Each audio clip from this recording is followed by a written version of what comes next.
Welcome back to the EDUxify Inner Circle. It's 2026, and if the last few years have taught us anything, it's that safety is often the most expensive illusion on Wall Street. Most retail investors have been told a dangerous lie, that the VIX is the ultimate insurance policy for your stock portfolio.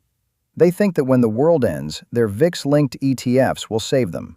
But as Raj Malhotra, the Institute's senior trading mentor, points out, that insurance is often a melting ice cube that will leave you with a 99% loss while the market is actually going up. It sounds like a scam. You're telling me people buy protection and end up losing nearly everything, even when there isn't a crash. Precisely. I've stress-tested Raj's asset allocation models against our current 2026 volatility landscape, and the data is cold.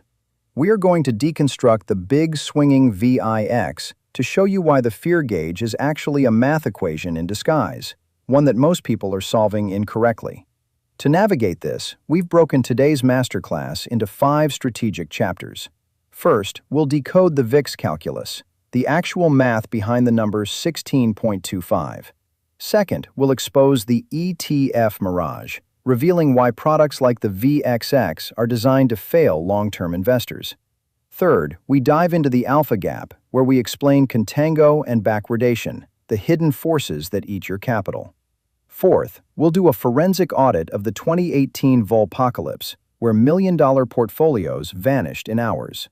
Finally, I'll give you the 2026 rebalance strategy, the exact way to use these tools for short-term gains without donating your check to the market makers. This is not just a lesson on fear, it's a lesson on structure, pricing, decay, and how Wall Street packages complexity for people who think they're buying safety. Let's start with the math that sits underneath the headline number. To understand the VIX, you have to stop thinking of it as a stock.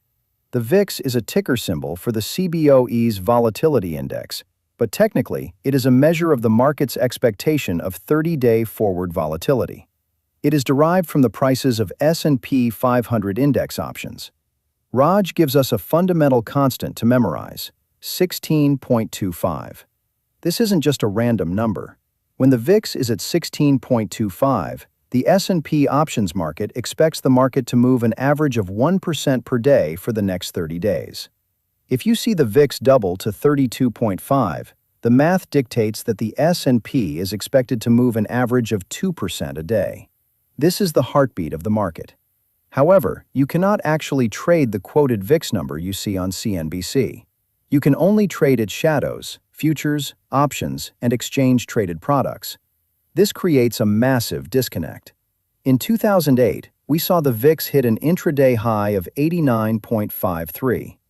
At that level, the market was pricing in daily swings of over 5.5%. So it's like a speedometer for market panic. Exactly. Imagine you're driving a car. The VIX tells you how fast the car is shaking.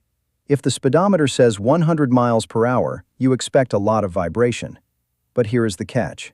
You can't buy the speed. You can only bet on whether the car will shake more or less in the future. Most retail traders get into trouble because they try to buy and hold the shaking, not realizing that the car eventually slows down, and the cost of holding that bet will bankrupt them. Let's look at the historical data from the 1990 to 2008 period. The average VIX was just above 19. Then, during the Trump era in 2017, we saw record lows of 9.14. This created a recency bias where traders thought low volatility was a permanent state of the world. They started shorting volatility as an easy trade, essentially picking up pennies in front of a steamroller. My personal review of this framework suggests that the VIX at 16.25 is the neutral zone.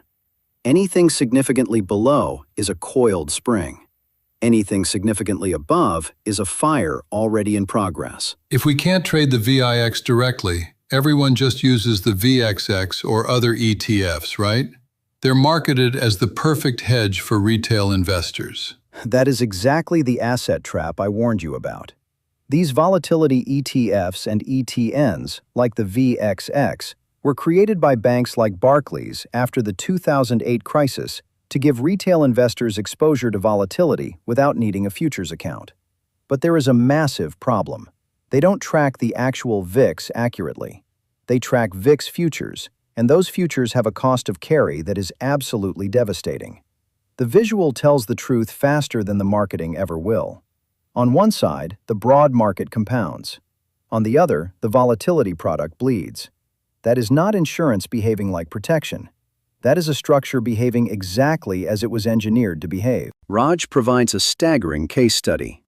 If you had put $1 million into the VXX at its inception in 2009 as a hedge, by early 2019, you would have had exactly $96.50 left. That is a loss of 99.9904%. It's what Raj calls a dead heartbeat on an operating table. The reason is that these products are forced to sell cheap expiring futures and buy expensive next month futures every single day. This is the contango trap. Think of it like renting a car for $100 a day to protect yourself against the possibility of your own car breaking down. If your car doesn't break down for 10 years, you've spent hundreds of thousands of dollars on a rental you didn't need. The VXX isn't insurance. It's a high-interest loan you're taking out against your own portfolio. But surely there's a way to win.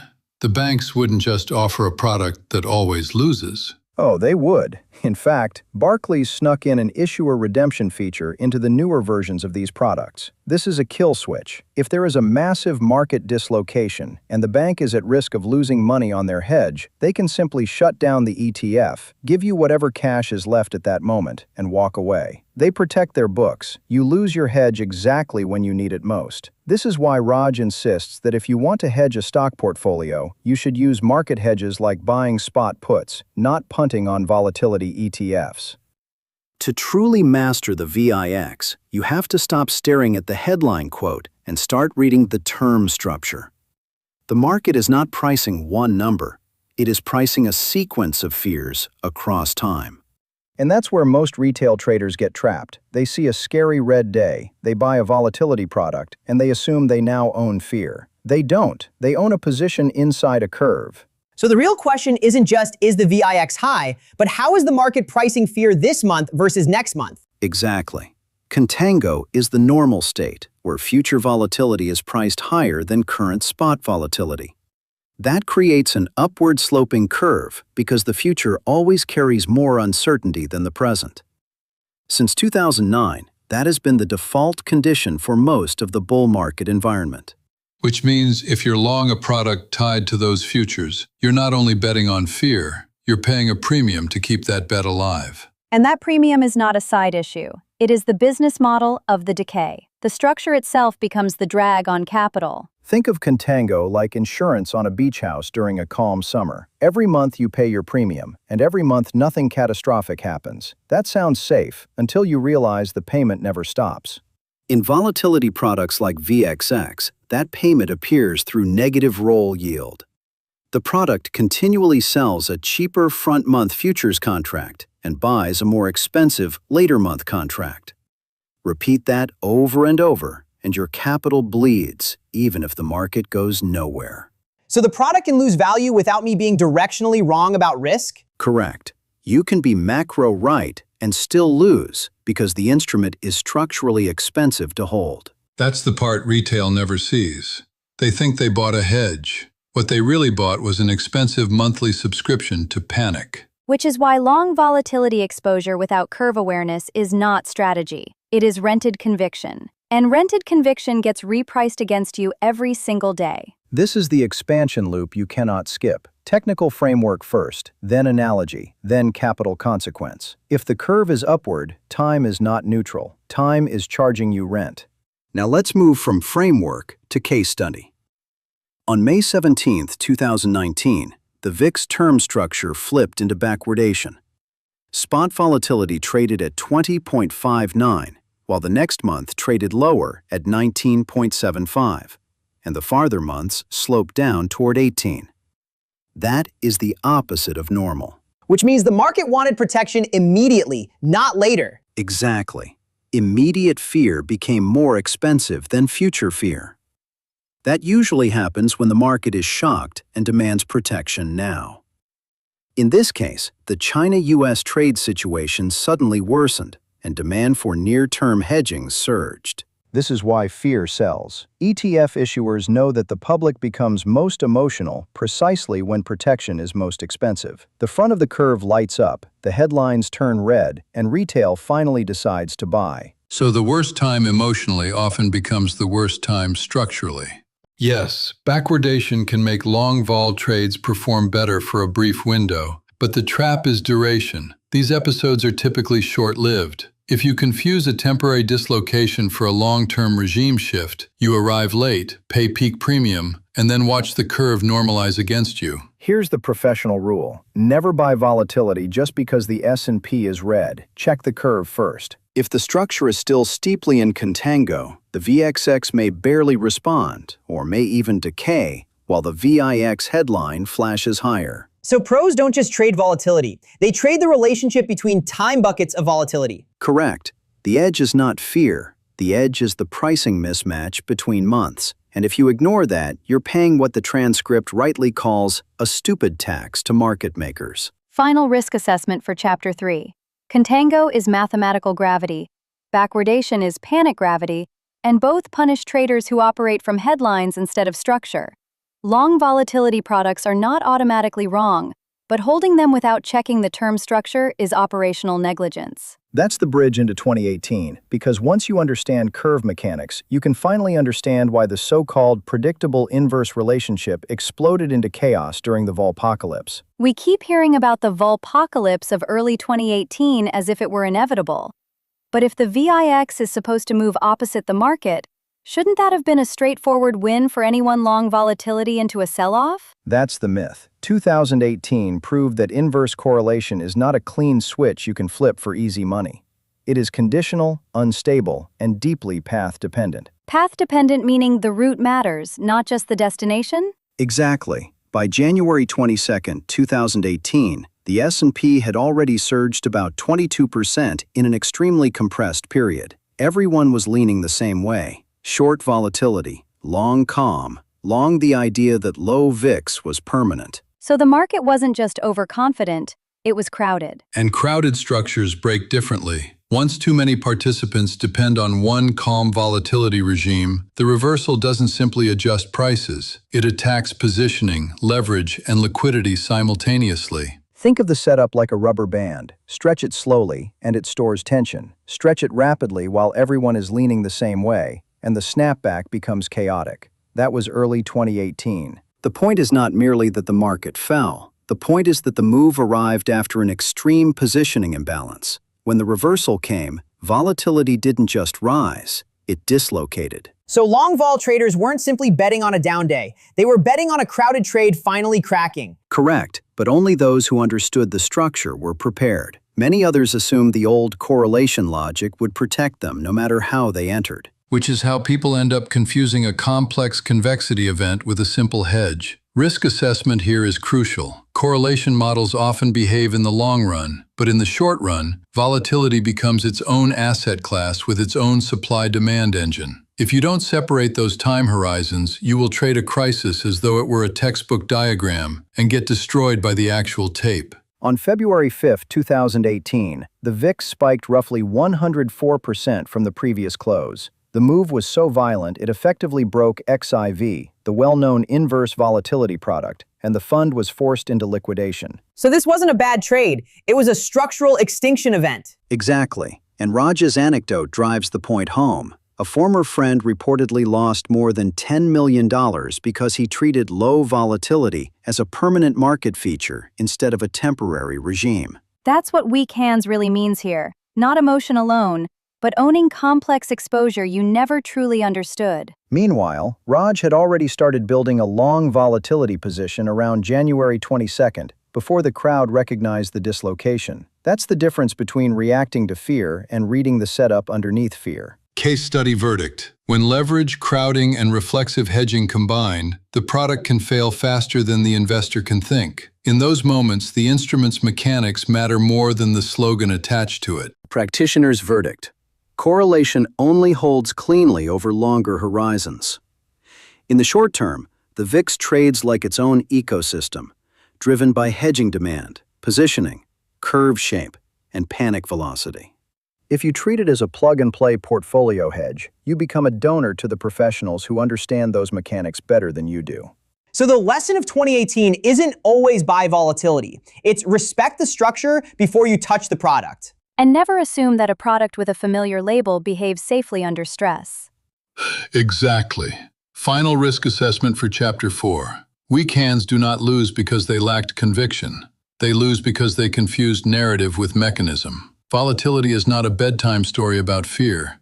It is a live pricing machine. If you don't understand the path, the leverage, the curve, and the liquidation reflexes, then in the next dislocation you won't own a hedge, you'll own a detonator. That closes the forensic audit and prepares us for the 2026 reality check in the next phase. All right, I'm looking at the 2026 landscape. Raj's insights from 2018 and 2019 were revolutionary at the time, but the market has evolved. We have 0 DTE, 0 days to expiration, options dominating the volume now. Isn't his advice to just buy spot puts or trade short-term punts a bit outdated when algorithms can rebalance volatility in milliseconds? That is the million-dollar question. The BS in the room is the idea that the 2018 Volpocalypse playbook works perfectly today without accounting for AI-driven liquidity. Raj correctly identifies that the VIX is its own asset class. However, in 2026, the path dependency he warned about has accelerated. We now see volatility suppression regimes where the VIX stays artificially low for months because of institutional selling of daily options, followed by flash vol spikes that mean revert faster than a human can click buy. Let's look at the technical framework for 2026. The issuer redemption feature Raj highlighted in Barclays VXX is now standard across almost all volatility ETNs. If you are using these products, you aren't just fighting the futures curve, you are fighting a bank's right to cancel your profit during a black swan event. Furthermore, the negative correlation between the S&P and VIX is increasingly unstable. We've seen green spikes where the market rallies and the VIX rises simultaneously because of massive hedging demand. Raj's warning that it is virtually impossible to properly predict how much the VIX will move is more true now than ever. Think of it like moving from a manual transmission car in 2018 to a self-driving AI vehicle in 2026. In the old days, you could feel the gears of the VIX shifting. Today, the autopilot, the algorithms, handles the road. But when that autopilot sees a glitch, like a geopolitical shock, it overreacts. The car doesn't just swerve, it flies off the cliff. If you are trying to trade this manually based on gut feeling or old 2018 charts, you're going to get run over. Look at the 2025 AlgoSnap case study. We saw the VIX jump from 14 to 40 in 3 hours on a Tuesday morning due to a mistaken data print on inflation, only to close at 16 by the end of the day. Retail traders who punted long volatility got liquidated on the spike, while those who tried to short the top got caught in the initial squeeze. Raj's advice to trade in very, very short time periods is the only thing that saved the professionals. So what's the Wall Street reality check? The verdict is this. Raj is 100% right that VXX is a dead patient for long-term holders. But for 2026, his spot put suggestion is the bare minimum. To truly hedge today, you need to use AI-driven analysis to identify when the volatility surface is mispriced. You cannot simply buy and hold a hedge anymore. You have to be a volatility mercenary. If you aren't willing to learn the math of ratio spreads and strips, stay out of the VIX entirely. Otherwise, as Raj says, you are just donating checks to the market. We've deconstructed the myth of the fear gauge. We've seen how a $1 million hedge can turn into a $96 dinner for one. Your immediate micro win for today? Go into your brokerage account right now and look at any insurance products you're holding. VXX, UVXY, or long-dated VIX calls. Calculate your decay cost over the last 30 days. If that hedge is melting faster than your portfolio is growing, it's time to cut the cord and move that capital into spot puts or cash, as Raj suggests. But if the VXX is dead and the VIX is so dangerous, how do the pros actually make money when the market swings? That is the alpha gap. Raj teased it when he mentioned strips and ratio trades in the right market conditions. Mastering the actual VIX ticker is step one, But without the volatility surface and ratio spread strategy, your portfolio is still exposed to the autopilot crashes of 2026. We are covering the professional's toolkit for ratio trading in our next episode, the volatility surface and ratio spreads, mastering the short-term punt. If you want to see the cold, hard numbers, I've uploaded my raw 30-day performance data using these specific VIX ratio spreads at EDUxify.com. You can see exactly how we navigated the latest flash vol events without losing 99% of our capital. Stop guessing, start calculating. Subscribe, join the 1%, and we'll see you in the next episode, where we turn volatility from a threat into your greatest profit engine. Knowledge without execution is useless.